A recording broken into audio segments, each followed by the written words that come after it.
Bonjour Monsieur Asselineau, quels sont les événements internationaux qui ont retenu votre attention au cours des derniers jours? Eh bien, bonjour à tous les auditeurs. Nous sommes aujourd'hui le 15 octobre 2015. Les événements internationaux, comme d'habitude, il y en a des quantités. Je vais en retenir 3 ou 4 principaux, en tout cas ceux qui m'ont frappé. Première information d'importance, c'est que Artur Mas, le président de la Généralité de Catalogne, l'équivalent du président du Conseil régional de Catalogne en Espagne, celui-là même qui, avec son homologue Oriol Junqueras, qui est le président de la gauche catalane, et vous savez que je l'ai souvent expliqué, ils ont tous les deux proclamé leur volonté de mener la Catalogne à l'indépendance. Ils avaient annoncé en 2013 qu'ils conduiraient un référendum en 2014. Ils ont conduit ce référendum l'année dernière, malgré l'interdiction qui avait été faite depuis Madrid. Ce que l'on a appris donc il y a quelques jours, c'est que Artur Mas, en tant que président de la Généralité de Catalogne, a été interpellé, emmené dans les services chez le juge d'instruction, et il a été inculpé de sédition, avec toute une série d'incriminations, notamment également détournement de fonds publics, puisqu'il a utilisé des fonds de la région Catalogne pour organiser ce référendum de pseudo-indépendance qui était inconstitutionnel selon la constitution de l'Espagne.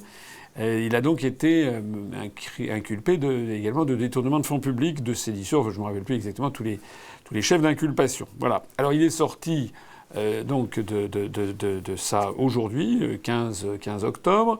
Il se trouve que c'était un choix assez malheureux de date parce que le 15 octobre, c'était justement la date où avait été tué l'un de ses lointains prédécesseurs qui, sous le franquisme, avait proclamé lui-même l'indépendance de la Catalogne.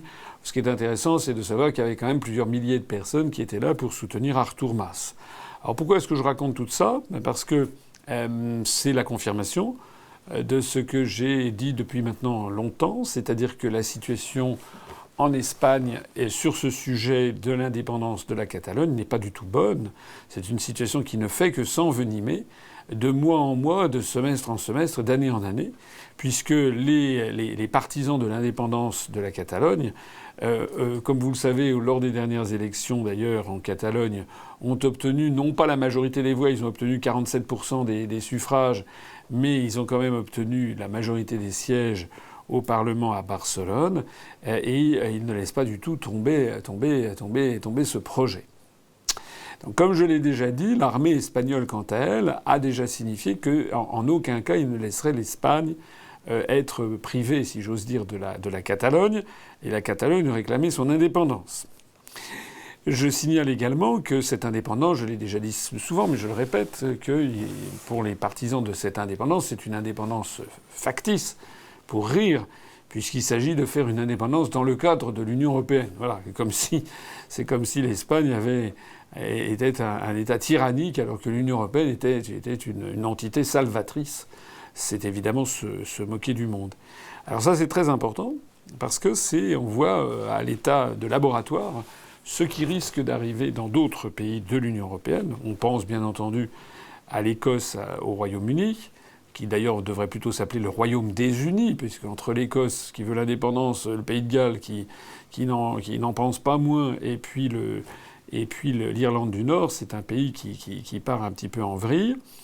Ça fait penser également à la Flandre en Belgique, et puis ça fait penser, bien entendu, en France et aux élections régionales. Voilà, on en parlera peut-être tout à l'heure. Les élections régionales que nous allons commencer en France vont être pour l'UPR l'occasion d'expliquer aux Français ce qui se cache derrière ce projet des euro-régions. En réalité, le démantèlement des États-nations, de telle sorte qu'il n'y ait plus aucune entité qui puisse s'opposer à la toute-puissance de l'Empire dirigé depuis Washington. Dans le même ordre d'idée, d'ailleurs, un autre événement qui est passé assez inaperçu, mais moi j'aime bien, lors de ces entretiens d'actualité, parler de ce qui est passé un petit peu inaperçu. Je ne vais pas m'étendre sur des sujets qui ont été rebattus dans les grands médias. Un sujet qui est passé inaperçu, c'est qu'il y a il y a un homme qui s'appelle M. Ferhat Meheni, et qui est de nationalité algérienne, mais qui est à l'intérieur de l'Algérie. Vous savez qu'il y a une région qui s'appelle la Kabylie. Il y a d'ailleurs la grande et la petite Kabylie. Et ce monsieur, eh bien, il est à la tête d'une espèce de mouvement pour l'indépendance de la Kabylie. Eh bien, ce monsieur Ferhat Meheni, qui ne représente à peu près très peu de monde en Kabylie.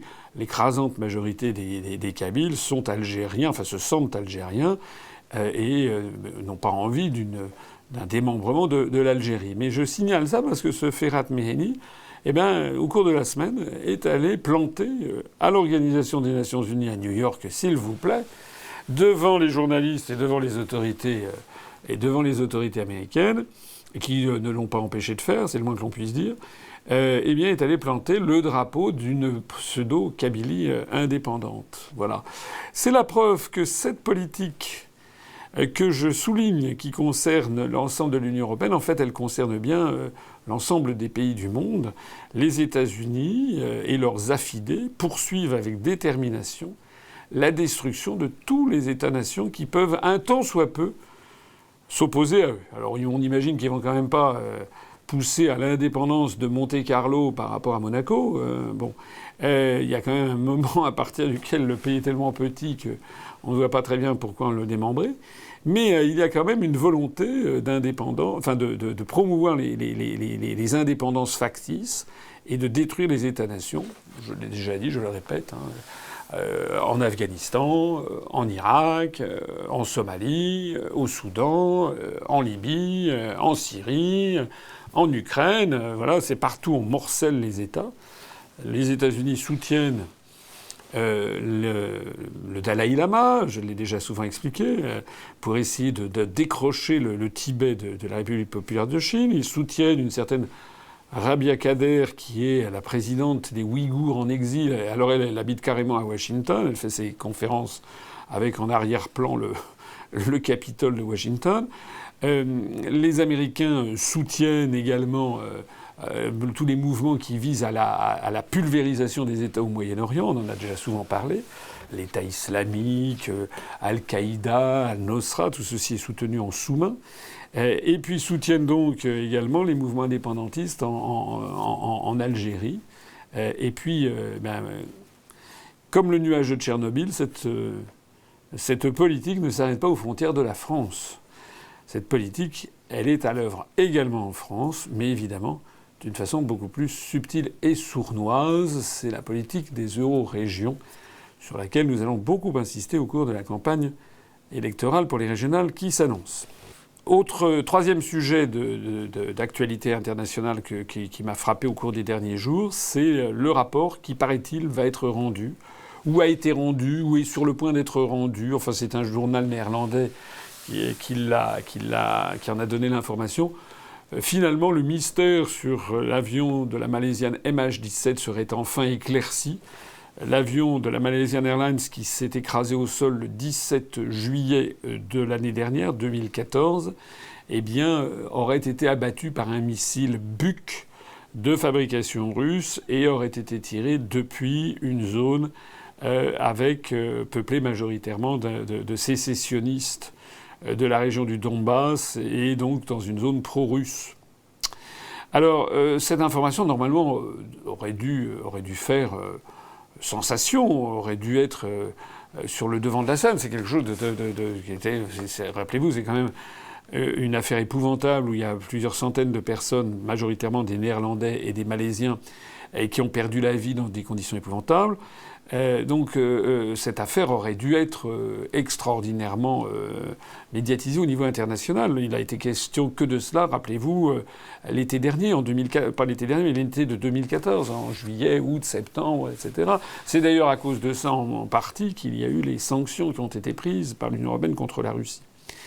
Eh bien, cette information, finalement... on peut dire qu'elle n'a rien, elle n'a pas suscité beaucoup de vagues. Pourquoi ? En réalité, parce que je pense ici ne pas travestir beaucoup le sentiment général, c'est qu'il y a quand même un malaise et un sentiment de suspicion sur cette affaire. Cet avion s'est écrasé donc le 17 juillet 2014. Il a fallu attendre donc quasiment le 17 octobre, enfin le 13 ou le 14 octobre 2015, pour avoir, c'est-à-dire 15 mois après, pour avoir une information qui, au miracle, correspond exactement à ce qu'avaient dit les Américains le soir même. C'est quand même très très bizarre. Moi, je rappelle que les boîtes noires de cet avion avaient été retrouvées quelques jours après, par d'ailleurs les sécessionnistes du Donbass, que ceux-ci avaient benoîtement remis les boîtes noires d'ailleurs aux enquêteurs néerlandais. S'ils avaient eu, me semble-t-il, s'ils avaient eu comment dirais-je, la conscience peu claire, ils auraient dit qu'ils les avaient jamais retrouvés. Ils ont remis ces boîtes noires, qui sont oranges d'ailleurs, et mieux encore, ils ont accepté de les remettre aux Pays-Bas, qui est un pays complètement dans la main de l'OTAN. Enfin, on ne compte plus le nombre de Néerlandais qui sont dans les plus hautes instances de l'OTAN. Normalement, moi je sais que si j'avais été à la place des autorités russes, j'aurais demandé que ce soit remis à un panel d'experts internationaux sous la houlette de l'Organisation des Nations Unies, ou pourquoi pas d'ailleurs sous la houlette de la Malaisie, puisque l'avion était malaisien. Avoir remis ça aux autorités néerlandaises, c'était évidemment déjà, c'est comme pourquoi pas aux Américains aussi, pour qu'ils annoncent ce dont il s'agit. C'est à peu près pareil. Donc ça, c'est la première chose. Deuxième chose, c'est que pendant 15 mois, on a attendu le contenu de ces boîtes oranges qui étaient parfaitement en bon état, qui n'ont jamais été divulguées, ce qui est quand même une anomalie inouïe. Et puis le troisième point, c'est que évidemment personne ne peut passer à côté de ce fait qu'on apprend cette information alors même que les Russes sont en train de marquer des points de façon considérable, non seulement dans la lutte contre les terroristes en Syrie, et notamment le prétendu État islamique, mais pas seulement. Mais les Russes sont également en train de marquer des points en termes de diplomatie et d'influence mondiale. Les États-Unis et leurs domestiques français et anglais se retrouvent dans une très très mauvaise situation. Tout le monde a bien compris que les États-Unis ont fait semblant de taper sur les terroristes de l'État islamique. Le sketch dure depuis plus d'1 an. En l'espace d'1 an et demi, la plus formidable armada du monde que représentent les États-Unis, puisqu'ils dépensent à eux seuls près de la moitié des dépenses militaires mondiales. Ça veut dire que les dépenses militaires américaines sont presque équivalentes aux dépenses militaires de tous les autres États du monde. Eh bien, figurez-vous que ce pays n'était pas capable de démanteler les terroristes du prétendu État islamique. Ils faisaient des escarmouches, ça a duré 1 an et quelques. Et puis d'un seul coup, les Russes disent on va vous aider, puisque vous vous battez contre l'État islamique, on va vous aider. Et puis en l'espace de 15 jours, ils ont déjà très largement balayé le truc. Alors évidemment, les opinions publiques, notamment en Occident, se posent très légitimement des questions et vont de découverte en découverte, en découvrant notamment, avec toutes les preuves qui s'accumulent, eh bien que les États-Unis d'Amérique et les pays de l'OTAN, à la fois tapent sur les terroristes et les soutiennent en même temps. Le plus beau ayant été, la plus belle confirmation ayant été les propos complètement incohérents de M. Laurent Fabius, qui fait fonction de ministre des Affaires étrangères jusqu'au jour où tout le monde attend qu'une chose, c'est qu'il soit viré. Enfin, on supporte plus M. Fabius. Eh bien, M. Fabius, il y a 3 ans ou 2 ans, disait qu'Al-Nosra faisait un bon boulot, et puis récemment disait qu'il fallait taper sur Al-Nosra et Al-Qaïda, et puis après on a appris dans le Canard enchaîné que non, finalement, les militaires français ont instruction de ne pas bombarder Al-Qaïda et Al-Nosra, enfin plus personne n'y comprend rien. Bon, tout ça, les opinions occidentales, elles le mesurent, et c'est la raison pour laquelle je pense que beaucoup de gens se sont dit ces informations sur le Malaisian 17, voilà, on en prend et on en laisse, parce que qu'est-ce qui est vrai là-dedans ? Finalement, il est à craindre que nul ne saura jamais la vérité de cette affaire. Il y a un 4e sujet international, il y en a beaucoup, mais un 4e sujet aussi qui m'a beaucoup frappé, qui alors là concerne un individu en particulier, c'est Julian Assange. Vous savez, celui qui a révélé les documents dans le cadre du scandale Wikileaks, et qui était au Royaume-Uni et puis qui s'est réfugié. Je crois que c'était quelque chose comme en avril 2012, et qui s'est réfugié à l'ambassade de l'Équateur au Royaume-Uni lorsqu'il a compris qu'il y avait des accusations qui avaient été portées contre lui, des accusations de viol par une Suédoise, et donc il risquait d'être extradé vers la Suède, et puis de la Suède, il risquait d'être extradé vers les États-Unis. Or, les États-Unis Et lui le poursuivait pour pour des motifs justement d'avoir rendu public des milliers de documents confidentiels, paraît-il. Et je crois même qu'il risquait à ce titre la peine de mort. Alors, l'information d'aujourd'hui, enfin de ces derniers jours plus exactement, c'est que Julian Assange, qui donc est réfugié depuis 3 ans et plusieurs mois, 3 ans et 4 mois, j'étais en juin 2012, je ne me rappelle plus exactement, eh bien, il paraît-il qu'il a mal à l'épaule. Et donc, ils ont fait venir un médecin. Le médecin a diagnostiqué je ne sais pas quoi à l'épaule. Et donc, le médecin a dit qu'il fallait qu'il aille subir des investigations plus approfondies par IRM, par résonance magnétique, de son épaule pour voir ce qu'il avait à l'épaule. Et donc, l'ambassade d'Équateur au Royaume-Uni a demandé aux autorités britanniques a demandé un sauf-conduit. Un sauf-conduit, c'est-à-dire qui permettrait à Julian Assange de sortir de l'ambassade, de se rendre dans un hôpital britannique, d'y suivre une IRM, et ensuite de revenir à l'ambassade sans être arrêté entre-temps, sans être inquiété. Voilà, c'est un sauf-conduit, on se croirait revenu vraiment au Moyen-Âge. En attendant, c'est effectivement pour être sûr que les autorités britanniques ne l'arrêtent pas. Voilà. Eh bien, les autorités britanniques ont refusé.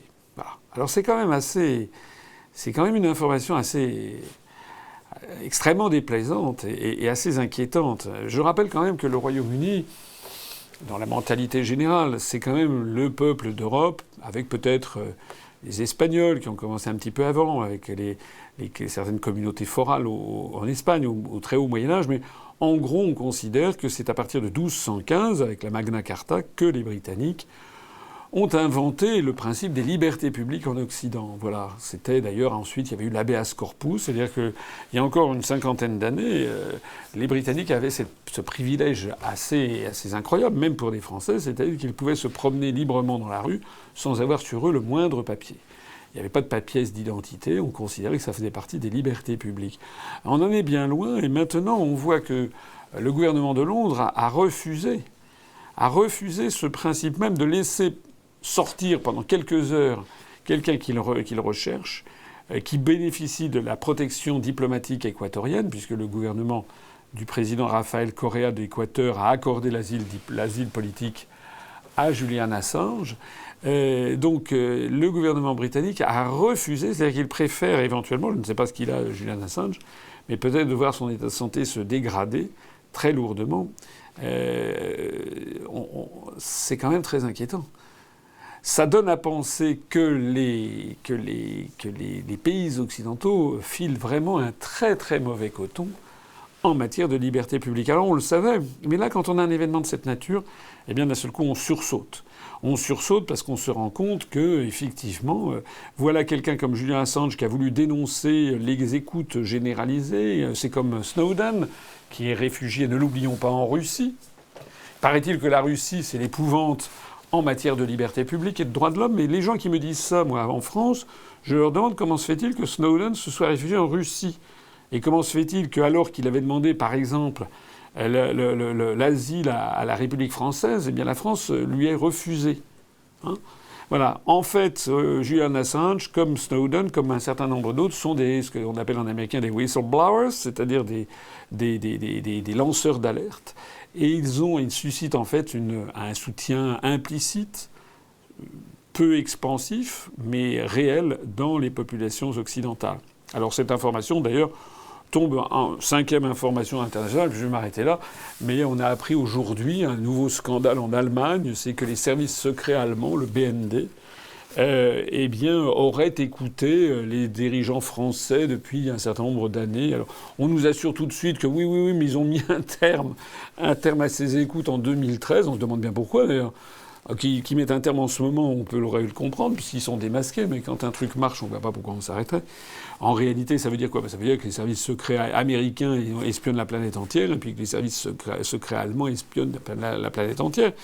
On aimerait être sûr que les services français espionnent tout autant les autres que nous nous faisons espionner, mais malheureusement, je n'en suis pas si certain. Et je crois savoir, parce que j'ai un certain nombre d'informations et qui me viennent de sympathisants, voire d'adhérents de l'UPR. Il y a beaucoup de monde maintenant à l'UPR, y compris des gens qui ont travaillé dans un certain nombre de services et qui me disent que finalement, en ce moment, dans les services de renseignement français, il est mal vu d'espionner, paraît-il, nos alliés de l'OTAN. Voilà. C'est-à-dire que la France, encore une fois, se fait avoir naïvement. On a des instructions qui sont complètement déconnectées de la réalité internationale. Et s'il est exact que instruction est donnée à nos services de renseignement de ne pas espionner nos partenaires, on est vraiment, vraiment, vraiment les dindons de la farce. Que vous inspire l'affaire Air France ? Alors l'affaire Air France, il y a plusieurs choses à en dire. Premièrement, on a vu, le monde entier a vu ces scènes assez extraordinaires à l'issue, je crois, d'un comité central d'entreprise qu'il y a eu, on a vu 2 cadres dirigeants, le directeur des ressources humaines notamment, je crois, du groupe, qui ont été pris à partie par certains des salariés mécontents et qu'ils se sont jetés sur les 2 dirigeants, ont arraché leurs costumes, lacéré les chemises, enfin bon... On aurait presque cru que c'était Johnny Hallyday en 1963, sauf que là, c'était pas sympathique, c'était pas des fans, c'était vraiment des salariés qui, on avait le sentiment qu'ils étaient prêts à lyncher les deux cadres dirigeants. Alors, qu'est-ce qu'on peut en dire ? La première chose qu'il faut dire quand même, c'est que nous sommes dans un état de droit, normalement. Normalement, on est dans un état civilisé. On ne peut pas approuver ce genre d'attitude. Il ne faut pas exagérer. C'est de l'inconséquence lorsque je vois tel ou tel responsable politique trouver que c'est normal. Il ne faut pas exagérer. Je dirais d'autant plus qu'il ne faut pas oublier quelque chose, c'est que les 2 cadres en question qui ont été molestés, c'est pas les cadres qui décident. Ils ne sont eux-mêmes que du haut encadrement du groupe Air France. Il y en a un qui est directeur des ressources humaines, l'autre je ne sais plus exactement ce qu'il est, il est peut-être gestion, finance, quelque chose comme ça. Mais c'est pas le président de l'établissement, et ce ne sont pas les actionnaires. Ce ne sont en définitive que des salariés, eux aussi, parmi les autres. Donc on ne peut pas approuver ce genre de choses.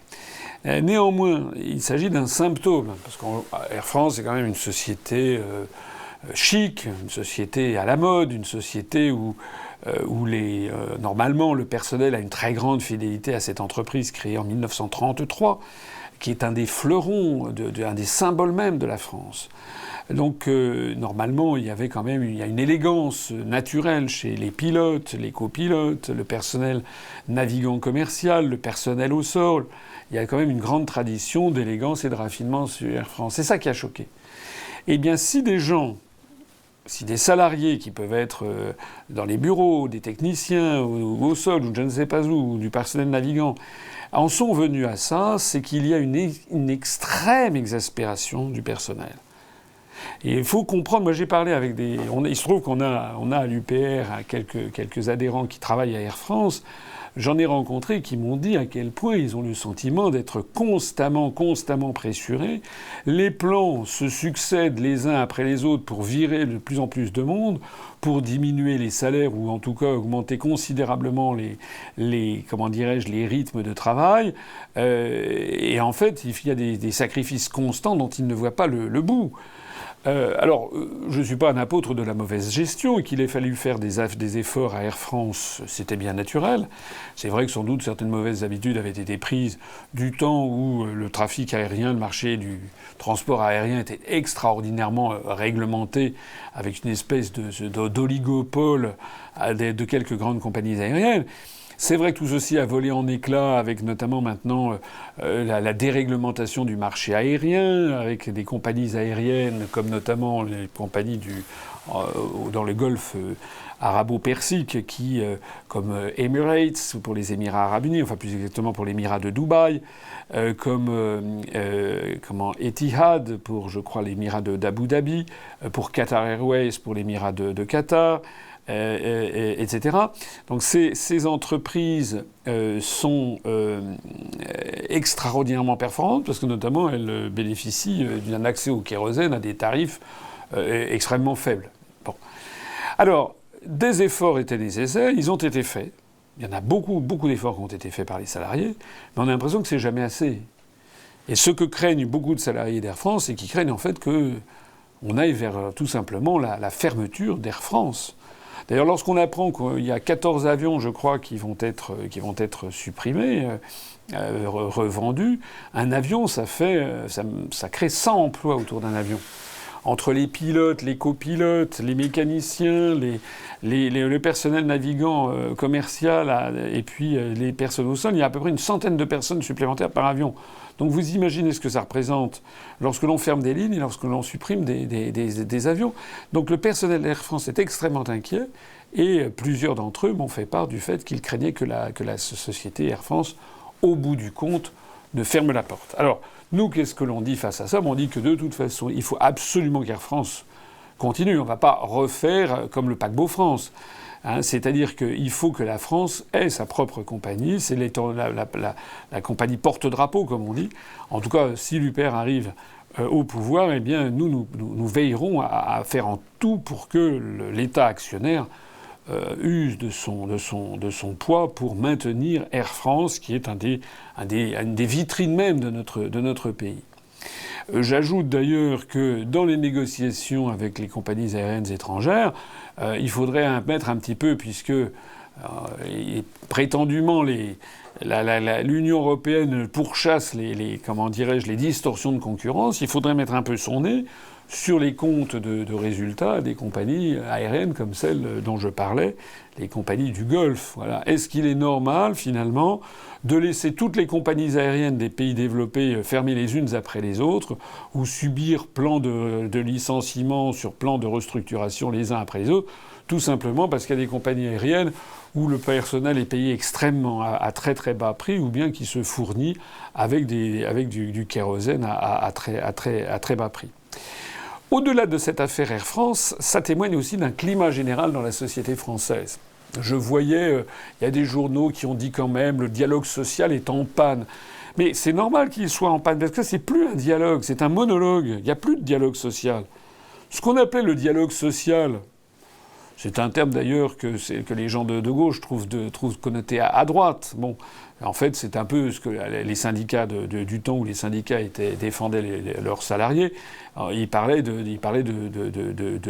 lutte sociale. Bon, normalement, que ce soit une lutte sociale ou un dialogue social, normalement, eh bien, chaque parti faisait un morceau du chemin. On n'avait pas le sentiment actuellement, depuis maintenant, notamment dans le cadre de la mondialisation dite inévitable et dans le cadre des traités européens, on a l'impression que le dialogue social consiste à réunir les comités d'entreprise et puis à dire voilà, on va supprimer tant d'emplois, merci beaucoup messieurs, la séance est levée. Bon, donc les gens ils acceptent un peu, beaucoup, passionnément, puis à la fin ils en peuvent plus et puis ça débouche sur une crise majeure comme celle-ci. Alors, encore deux autres choses à dire, c'est que on a appris ces jours-ci qu'il y a eu 6 salariés d'Air France qui ont été interpellés à leur domicile au petit matin, à l'heure du laitier, comme aurait dit je ne sais plus qui, Churchill. Ils ont été interpellés à leur domicile comme des grands malfaiteurs. Ils ont été emmenés à la police, mis en examen. Enfin, si j'ai bien compris, ils risquent maintenant la prison. Bien sûr, on ne peut pas admettre les violences, ça c'est exact, et c'est pas bien. Mais de là à ce que l'on envisage de mettre ces gens à les condamner à de la prison ferme, c'est quand même beaucoup, compte tenu de la clémence, pour ne pas dire plus, de la justice sur d'autres cas.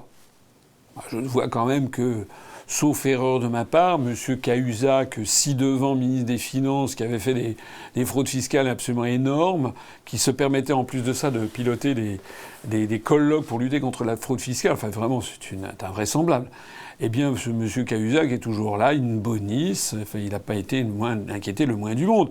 M. Thévenoud, le ci-devant ministre du Commerce extérieur, qui avait du psoriasis dès qu'il s'agissait de signer un chèque pour les impôts, donc ce ministre qui ne payait pas ses impôts depuis X temps, eh bien la seule chose qu'on lui a demandé, c'est de quitter le gouvernement. Il a retrouvé d'ailleurs en cadeau, en prime de départ, il a retrouvé son poste de député, tout va très bien pour lui.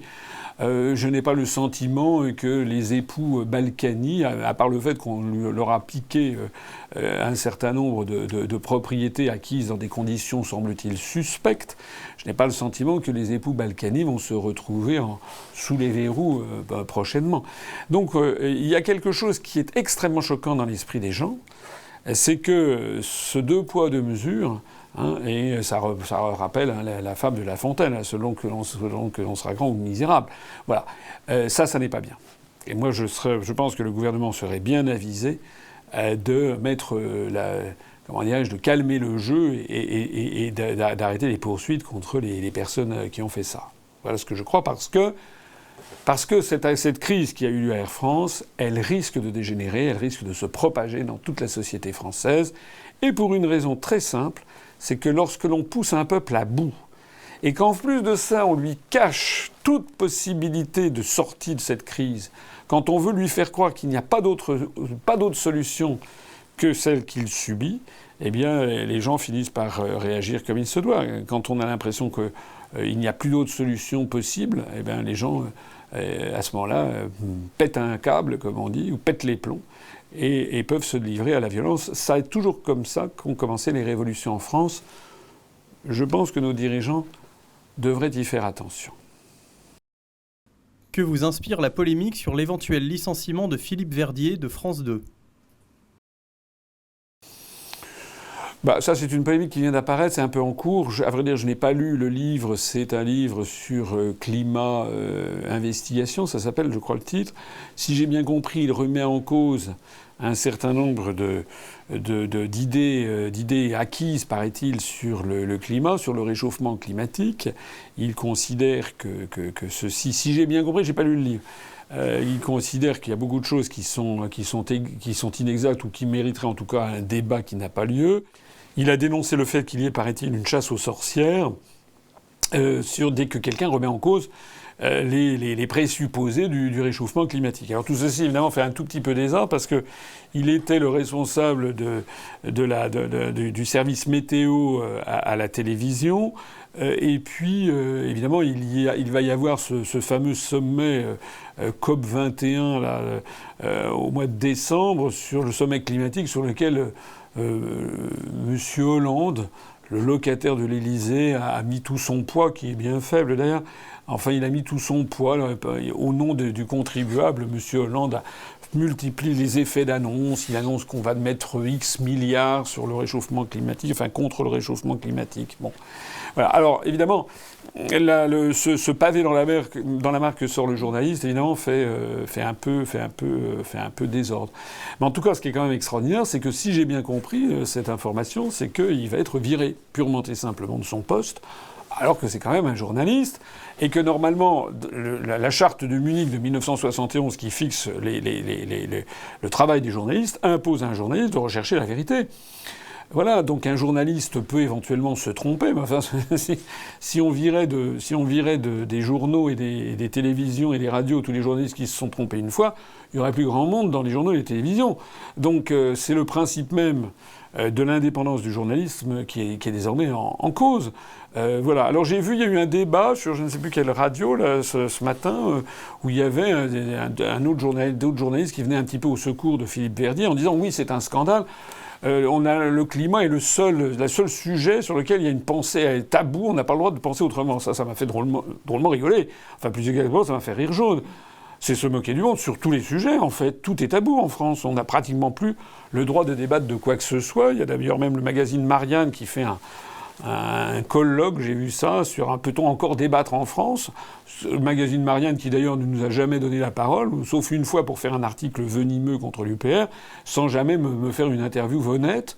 Le même magazine Marianne qui dit voilà, peut-on encore débattre en France. La réalité, c'est que malheureusement, les débats de fond sont interdits, que ce soit sur le climat, que ce soit sur les termes des échanges internationaux, que ce soit sur le TAFTA, que ce soit sur l'Union européenne, bien entendu, l'OTAN, la Russie, la Syrie. Voilà, les débats sont interdits Heureusement qu'il y a Internet et qu'il y a des sites alternatifs. Les débats sont tellement interdits qu'on apprend aujourd'hui même, donc 15 octobre, qu'il y a eu 104 arrestations à Bruxelles parce qu'il y a une manifestation qui a dégénéré autour de la Commission européenne et du Parlement, là, au Berlaymont, dans le centre de Bruxelles, des manifestants notamment venus d'Espagne qui manifestaient contre le TAFTA. Là aussi, comme pour Air France, les choses sont en train de dégénérer. Ben, évidemment, la Commission européenne a reçu 1 million de pétitions signées à travers toute l'Europe de gens qui demandaient l'arrêt des négociations sur le traité transatlantique. La Commission européenne a mis les 1 million de pétitions directement à la poubelle. Alors, ensuite, la pétition, une autre pétition, la pétition s'est poursuivie, et puis les activistes qui font ça ont apporté non plus 1 million de signatures, mais 3 300 000 signatures. La Commission européenne a classé ça au panier également. En d'autres termes, les dictateurs de l'Europe ne se cachent même plus. Je rappelle que la Commission est constituée de 28 personnes, hommes et femmes, qui n'ont été nommés par absolument personne, que personne ne connaît. On ne perd pas grand-chose, d'ailleurs, je pense. Mais enfin, en tout cas, ce sont des gens qui sont des commis de dictateurs, et qui, on leur montrerait qu'il y a 560 millions, ben il y a 560 millions d'habitants, je crois, en Europe, enfin dans l'Union européenne, il y aurait une pétition de 560 millions de personnes, ils continueraient à dire non, on maintient ce que veut, en gros, Goldman Sachs, le BNP Paribas, Monsanto, BASF, voilà, c'est ça en fait.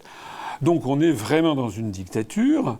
Et bien, qu'est-ce qui se passe? Ce qui s'est passé aujourd'hui à Bruxelles, c'est-à-dire que les gens pètent un câble. C'est ce qui s'est passé à Air France. Nous allons de plus en plus vers des dérapages en matière d'ordre public qui vont se multiplier. C'est absolument certain, puisque nous avons affaire à une dictature qui, même si elle ne dit pas son nom, est bel et bien une dictature et qui ne veut pas en aucun cas accepter de partager le pouvoir, ou plus exactement de rendre le pouvoir au peuple auquel il appartient. Comment commence la campagne pour les régionales ? Ah bah écoutez, c'est une question qui s'inscrit parfaitement avec ce que je disais à l'instant, parce que la campagne pour les élections régionales de l'UPR, elle commence tout à fait bien, du point de vue technique, j'entends. Voilà, nous avons préparé, les affiches sont en cours d'impression, seront livrées dans quelques jours. On va commencer donc à peu près à la fin octobre à tapisser les murs, les panneaux de France pendant donc 5 semaines. Au début où s'ouvre la campagne officielle, on va pouvoir coller nos affiches à travers toute la France. J'en profite d'ailleurs pour signaler que nous avons franchi aujourd'hui même, 15 octobre, la barre des 40% de notre collecte. On a dépassé les 280 000 euros réunis, ce qui nous permet déjà d'être certains de pouvoir imprimer tous les bulletins de vote dans les 13 régions où nous nous présentons, et puis également les affiches. Voilà, il faut poursuivre pour pouvoir financer les professions de foi, mais j'ai bon espoir. À partir du moment où on va entrer dans le vif du sujet, il faut que tout le monde se mobilise, et je lance de nouveau un appel à la mobilisation financière. Tout le monde doit y mettre de sa poche, à commencer par moi, mais à continuer par tout le monde. Tous les gens, selon leurs moyens, doivent mettre de leur poche pour qu'on puisse atteindre notre budget. On s'était fixé un budget de l'ordre de 700 000 euros. Si c'est un petit peu moins, si ça fait 600 000, enfin un petit peu moins, ça fait quand même 100 000 euros de différence, on taillera dans un certain nombre de dépenses, mais on aura préservé le noyau dur qui est toutes les affiches, toutes les professions de foi, tous les bulletins de vote, à chaque fois en 13 versions différentes, puisqu'il y a 13 régions, plus les frais d'organisation de certains déplacements et de certaines réunions. Donc du point de vue technique, ça va très bien. En revanche, et c'est là où on reboucle avec ce que je disais juste auparavant, c'est que nous sommes maintenant confrontés à un problème majeur vis-à-vis des médias. L'UPR en ce moment engrange de plus en plus d'adhésions. On a dépassé les 8830 adhérents en ce 15 octobre. Nous espérons qu'au cours de la campagne, on va certainement dépasser les 9000 adhérents, peut-être même les 9500 adhérents. Je ne suis pas sûr qu'on atteindra les 10 000 adhérents pour le 31 décembre, mais enfin, En gros, on ne devrait pas en être très très loin. C'est quand même un énorme succès. Nous avons normalement, on devrait avoir un accès aux médias, d'autant plus que dans les régions où nous nous présentons, il y a 8, 9, 10, 11, 12 listes. Donc il serait normal qu'on parle de nous. Alors, on commence à parler de nous dans certaines régions. Je suis allé soutenir nos équipes en Auvergne, Rhône-Alpes. On a eu notamment un article dans Le Progrès de Lyon. Il y a eu notre tête de liste régionale, Jean-Christophe Loutre, en Normandie, a eu un petit passage sur France 3. On a eu des petites couvertures médiatiques d'Yvan Iri-Miris en Languedoc-Roussillon, Midi-Pyrénées, de Jean-François Gourvenec pour la région Bretagne. Voilà, donc ça devrait se développer. Mais il y a un mais, c'est que pour l'accès aux médias, aux grands médias nationaux, c'est-à-dire TF1, France 2, France 3, France Inter, France Info, France Culture, et puis également RTL, RMC, Europe 1, Sud Radio, et puis également BFM TV, iTélé, voilà, toutes ces télévisions et radios, nous n'avons rien. Et en plus de ça, nous n'avons rien non plus dans les grands journaux. À part le journal La Croix, qui a fait son devoir en présentant notre candidature, on ne cesse que d'être effaré par la situation de la liberté de la presse en France. Le magazine L'Express avait présenté les listes des candidats dans toutes les régions, systématiquement en omettant le candidat de l'UPR. Il a fallu que des dizaines et des dizaines et des dizaines de sympathisants ou d'adhérents de l'UPR interviennent auprès du magazine L'Express pour qu'on finisse par avoir mention de notre existence. Aujourd'hui même, on a vu que le magazine Le Point fait un grand dossier sur les régionales en Île-de-France où il y a tous les candidats sauf moi. Ils ont même fait mieux, ils ont même mis 2 candidats d'ailleurs pour l'UMP, qui est 2 têtes de liste régionales pour l'UMP, c'est quand même fort. Avec à chaque fois, bien entendu, un renvoi vers le programme. Il n'y a que l'UPR qui n'est pas mentionné. C'est délibéré, parce que tous ces magazines ont reçu, bien entendu, nos communiqués de presse. Il suffit d'ailleurs d'aller maintenant sur Wikipédia pour voir qu'on a réussi à faire passer sur Wikipédia le fait qu'on se présente dans ces élections.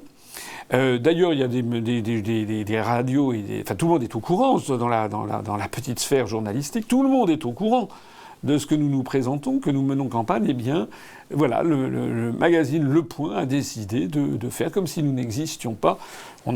J'ai lancé aujourd'hui même un appel à tous nos adhérents et sympathisants.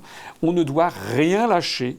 Il faut que tous nos adhérents, tous nos sympathisants écrivent immédiatement. D'abord, nous informent l'UPR dès qu'ils constatent que dans un média, un grand média, il n'y ait pas question de l'UPR.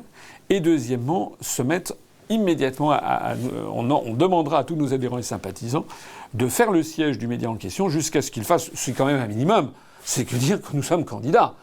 On ne demande pas de faire notre promotion, on demande quand même de dire au minimum que nous sommes candidats. C'est quand même extraordinaire. Dans le même genre, c'était hier, dans la Dépêche, il y avait un sondage qui donnait d'ailleurs le sondage, c'est un sondage IFOP, qui donnait 1% à la liste dirigée de l'UPR, dirigée par Yvan Miris. Alors, ils avaient mis l'infographie du sondage où on voyait l'UPR, mais dans le commentaire, il était question de tous les partis politiques, y compris de lutte ouvrière, qui était donné à 0,5, donc moitié moins que de nous, y compris, il y a même une petite liste d'extrême droite dirigée par Jean-Claude Martinez, une liste dissidente du FN. Eh bien, nous, on n'était pas question de nous. C'est quand même formidable. Alors, quelles conséquences, quelles conclusions il faut en tirer ? Il faut en tirer la conclusion, c'est que, décidément, l'UPR gêne. Décidément, l'UPR, c'est bien le seul mouvement politique qui fasse peur au système. Vous pensez bien ? Ah ça, Madame Le Pen, elle fait l'objet de promotions absolument continuelles. Monsieur Dupont-Aignan également. Monsieur Mélenchon, idem. Madame Nathalie Arthaud pour Lutte ouvrière. Tout ça, c'est du gâteau. Parce que tout ça, ce sont des gens qui tapent, qui critiquent, mais qui sont pour une autre Europe et qui ne proposent pas d'en sortir. Donc tout ça, c'est parfait. Ils respectent la loi de la mafia qui a pris le pouvoir, c'est-à-dire on a le droit de tout taper, de tout critiquer. Et la seule chose qu'il ne faut jamais dire, c'est proposer aux Français de leur expliquer que tout ça, on peut en sortir, on peut se libérer collectivement. Alors je parlais un instant de Madame Le Pen, et il y a un nouveau scandale qui vient de sortir, c'est que la télévision publique, France 2, a décidé d'inviter l'héritière de la SARL Le Pen pour la 5e fois à l'émission des Paroles et des Actes, qui est la grande émission politique pendant 2 heures de politique en France. Alors c'est un scandale à de nombreux égards parce que premièrement, aucun responsable politique d'aucun parti politique n'a jamais été invité 5 fois à cette émission. Donc Madame Le Pen, c'est la 5e fois. En d'autres termes, le Front National est devenu désormais le candidat officiel de l'oligarchie.